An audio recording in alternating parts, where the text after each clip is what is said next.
또 무주택자였고 투자금은 약 1억 정도였는데 현재는 부동산 투자로 50억 정도 시세 차익이 발생한 것 같습니다. 여러분들이 부동산을 매수하시거나 청약을 하시거나 할 때는 플랜을 최소 3가지는 세워라.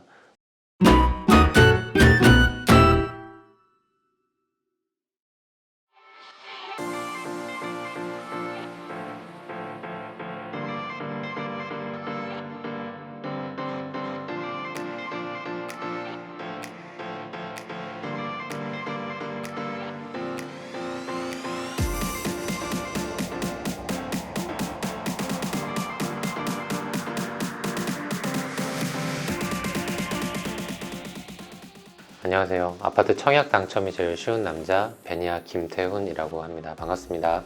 저는 2016년에 부동산 투자를 처음 시작했고요.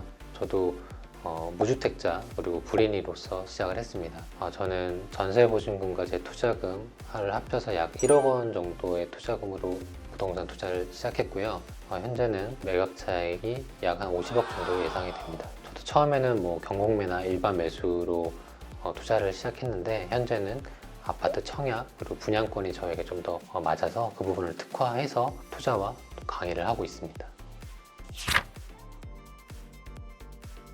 네, 저는 원래 대기업 건설사를 다녔었고 현재는 부동산 투자와 내 집 마련을 위한 청약 강의를 하고 있습니다.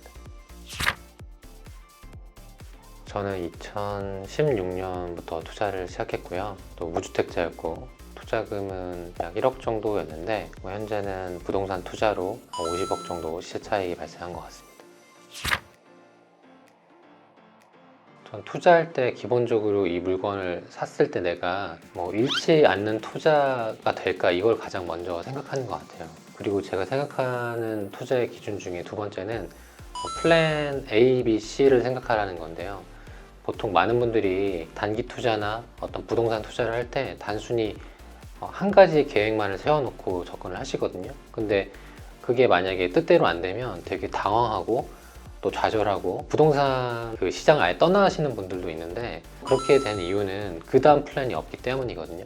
그래서 저는 만약에 여러분들이 부동산을 매수하시거나 청약을 하시거나 할 때는 플랜을 최소 3가지는 세워라. 예를 들어서 내가 단기 매도를 하려고 들어갔다가 그게 안 되면 좀 더 끌고 가거나 또 그게 안 되면 내가 그 집을 등기쳐서 실거주 하거나 약간 이런 식으로 플랜을 여러 가지 세워놓으면 내 마음이 편한 투자를 할 수 있지 않을까 생각을 합니다. 제가 부동산 투자에 관심을 갖게 된 건 처음에 결혼을 하고 아이가 바로 생겼거든요. 근데 제가 맞벌이를 했음에도 불구하고 아이가 태어나니까 되게 막막하더라고요. 그래서 그때부터 행크에서 수업을 들으면서 경험과 공부를 같이 하기 시작했습니다. 처음에는 콩콩나리님 수업 들으면서 권리 분석 배우면서 바로 낙찰 받고 명도 수업 배우면서 또 명도하고 이렇게 1년간을 경험하고 공부하고 발생하는 서류들을 정리하고 이런 걸 무한 반복했거든요.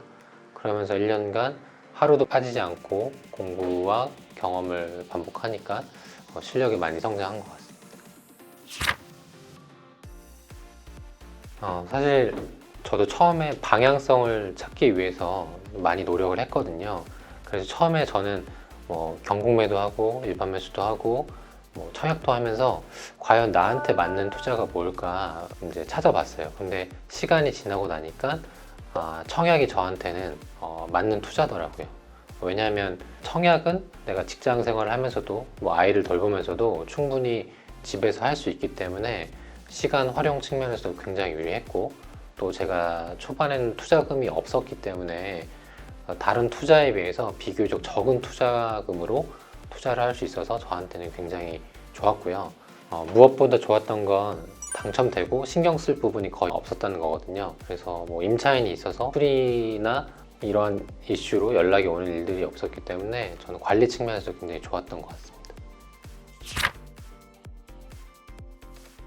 제가 계약한 곳이 서울의 한 분양권인데 분양가가 당시 6억이었고 당시에 이제 정부의 규제책이 나오면서 일시적으로 사람들의 청약 심리가 좀 위축됐던 시점이 있었어요. 그래서 상대적으로 낮은 경쟁률로 당첨이 될 수 있었고, 분양가가 6억이기 때문에 처음에 들어갔던 돈은 6천만 원이었고, 나중에 대출을 6억을 다시 받았고, 이 월세 세팅을 5천에 160으로 해서 제가 처음에 들어갔던 9천만 원은 거의 회수를 했고, 이 아파트의 현재 시세는 약 한 15억 정도 했기 때문에 현재는 거의 제 투자금을 들리지 않고 약 9억의 시세 차익을 발생시키게 되었습니다. 사실 저는 부동산 매수하는 데 있어서 청약이 100% 정답은 아니라고 생각합니다.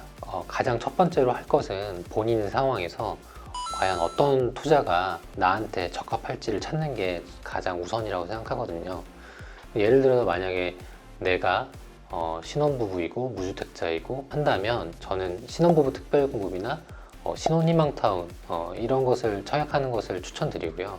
만약에 내가 다주택자이고 투자금이 몇억 원이 있다라고 하면 바로 달려가서 프리미엄 매수하는 것을 또 추천드려요. 그렇기 때문에 각각의 상황이 다른 것을 인지하고 과연 내 상황에서 어떤 선택을 하는 것이 유리한 것인가, 이걸 먼저 결정하는 것이 중요하다고 봅니다. 네, 구독 스터디에서는 매주 청약할 수 있는 아파트 청약 단지를 제가 전부 분석을 해드립니다. 지역 분석부터, 그다음에 이 청약 단지가 수익이 되는지 그렇지 않은지 다 분석을 해드려서 여러분이 검토하는 그 시간을 압축해 드리는 거거든요. 사실 여러분들이 많은 정보에 이제 노출되어 있기 때문에 그 안에서 이게 정말 나한테 도움이 되는지 안 되는지 되게 혼돈되는 경우가 많이 있어요. 그래서 제가 과감하게 이건 하시는 게 좋다, 이건 안 하시는 게 낫다, 이런 식으로 다 분리를 해드리면서 여러분들의 시간을 많이 압축해 드린다고 생각하시면 될 것 같아요. 구독 스터디에서는 아파트 청약뿐만 아니라 단기간에 수익을 낼 수 있는 오피스텔이나 생활형 숙박시설 다양한 상품들을 설명해 드립니다. 그래서 실제로 뭐 일주일이나 한 달 만에 단 500만 원의 투자금으로 1000만 원 이상의 수익을 낸 경우도 상당히 많이 있거든요. 꼭 규제가 있다라고 해서 내가 근데 더 이상 투자할 수 없다라고 생각하지 마시고 그러한 부분도 관심 가져보시면 도움이 되실 거라 생각합니다. 제가 현재까지 1000명이 넘는 당첨 사례를 만들어냈는데요. 그 중에서 오늘 여러분들께 소개해드리고 싶은 사연 중에 하나는, 이 회원분은 평범한 주부셨는데 암이라는 것을 발견하시고 3년간 굉장히 힘들어 하셨다고 해요. 그리고 나서 우연히 행크를 만나게 됐고 또 제 수업을 듣게 되셨어요. 약 1년 전쯤에. 그런데 처음에 갖고 계신 돈은 1억이 투자금이 안 되셨거든요. 1년이 지난 시점에 투자 결과를 정리해 보니까 본인 포함해서 가족 것까지 해서 15건의 투자 성과를 만들어 내셨고요. 내 집 마련도 하시고 또 바로 매각해서 차익을 낼 수 있는 그런 분양권 단기 투자도 하셨고, 이분은 몸이 안 좋으셨기 때문에 시간을 많이 할애하실 수가 없거든요. 비교적 좀 선이 덜 가는 분양권을 택하셨고 본인도 굉장히 만족하셨죠. 아무래도 단지를 한 건 한 건 계약한 것도 있지만 한 단지를 여러 건 계약한 것도 있기 때문에 그런 절대적인 수치가 나온 것 같고요. 그래도 청약이 앞으로 신축이 될 물건이기 때문에 기본적인 안전마진이 확보되어 있는 경우가 많거든요. 그래서 이분은 한번 계약할 때 서너 건을 한 번에 계약해서 이렇게 개수가 좀 더 한 번에 늘어나는 결과를 맞이하신 것 같아요. 예전에는 트렌드가 주택의 개수가 많냐 적냐였다라고 하면 이제는 워낙 규제가 심해지다 보니까 똘똘한 한 채가 트렌드인 것 같아요. 똘똘한 한 채라는 것은 이제 앞으로 신축이 될 분양권이나 입주권을 의미하는데, 그렇기 때문에 여러분들이 무주택자나 1주택자라고 하면 저는 신축이 될 분양권이나 입주권으로 갈아타는 것을 한번 고려해 보셨으면 좋을 것 같고요.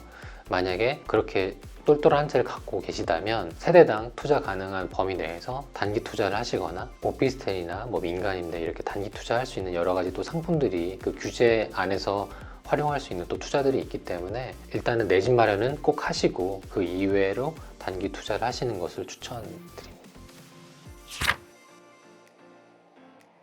과거에는 제가 집단에 이제 종속되어서 살았다고 하면 이제는 제가 제 삶의 주인이 된 것 같은 느낌이 많이 들거든요. 뭐 때로는 일을 많이 할 때도 있지만 그게 뭐 그렇게 피곤하거나 힘들다는 생각이 그렇게 들지 않더라고요. 왜냐하면 결국 나의 성장을 위해서, 나의 발전을 위해서 하는 것들이니까 그게 많이 좀 달라진 것 같습니다.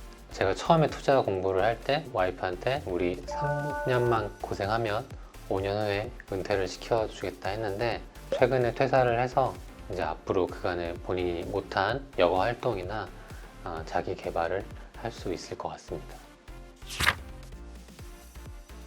제가 20년 넘게 살던 집이 정말 오래된 빌라였거든요. 저희 집 맞은편에 부부가 대화하는 이야기도 들리고, 그리고 밤마다 뭐 싸우는 소리도 들리고, 매일매일 주차 때문에 고성이 오가던 어린 시절의 저로서는 굉장히 주거 환경이 열악한 곳에 저는 살았습니다. 근데 부모님이 공공분양에 당첨이 되셔가지고 아파트로 처음 이사를 갔는데, 빌라만 살다가 아파트로 이사 가니까 너무 다른 세상인 거예요. 평소에 저희 가정은 정말 말이 없었는데, 처음 이사 가서 식탁에 마주 앉아서 밥을 먹을 때 서로 마주보면서 그 웃는 순간이 아직도 저는 평생 기억에 남거든요. 여러분들이 무주택자라면 첫 내 집 마련을 신중하게 하시는 것을 추천드리고, 그 방법 중에 하나가 아파트 청약이라는 것을 기억하시고 소중한 내 집 마련 하시면 좋겠습니다.